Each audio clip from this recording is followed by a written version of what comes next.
In a vote along party lines, the federal government has ended sweeping net neutrality rules that guaranteed equal access to the Internet.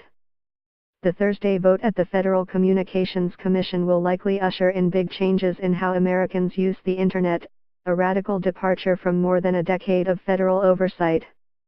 The move not only rolls back restrictions that keep broadband providers like Comcast, Verizon and AT&T from blocking or collecting tolls from services they don't like, but bars states from imposing their own rules. Read more: Why Canadians Should Care About the Internet Changes in the U.S. The broadband industry promises that the Internet experience isn't going to change, but its companies have lobbied hard to overturn these rules. Protests have erupted online and in the streets as everyday Americans worry that cable and phone companies will be able to control what they see and do online. Watch: FCC votes to repeal Obama-era net neutrality rules. Democrats, Hollywood and companies like Google parent Alphabet Include and Facebook Include had urged Pi, a Republican appointed by U.S. President Donald Trump, to keep the Obama-era rules barring service providers from blocking, slowing access to or charging more for certain content. Watch: Why Should You Care About America's Net Neutrality Vote? That growing public movement suggests that the FCC vote won't be the end of the issue.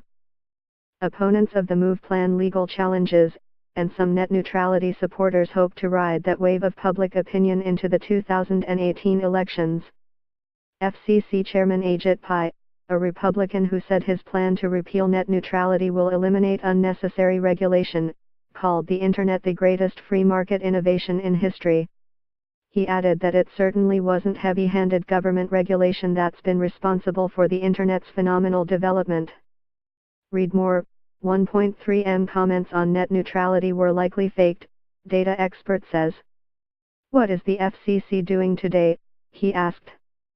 Quite simply, we are restoring the light touch framework that has governed the Internet for most of its existence. Under the new rules, the Comcasts and AT&Ts of the world will be free to block rival apps, slow down competing service or offer faster speeds to companies who pay up. They just have to post their policies online or tell the FCC. The change also acts as consumer protections, bars state laws that contradict the FCC's approach, and largely transfers oversight of Internet service to another agency, the Federal Trade Commission. Watch: FCC net neutrality vote interrupted by evacuation due to security issue.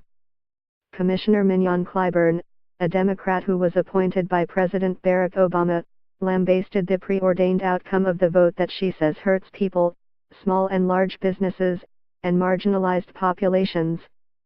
She outlined her dissent from prepared remarks before the vote. The end of net neutrality, she said, hands over the keys to the Internet to a handful of multi-billion-dollar corporations. With their vote, the FCC's majority commissioners are abandoning the pledge they took to make a rapid, efficient communications service available to all people in the U.S., without discrimination, Clyburn said in her dissenting remarks before the vote.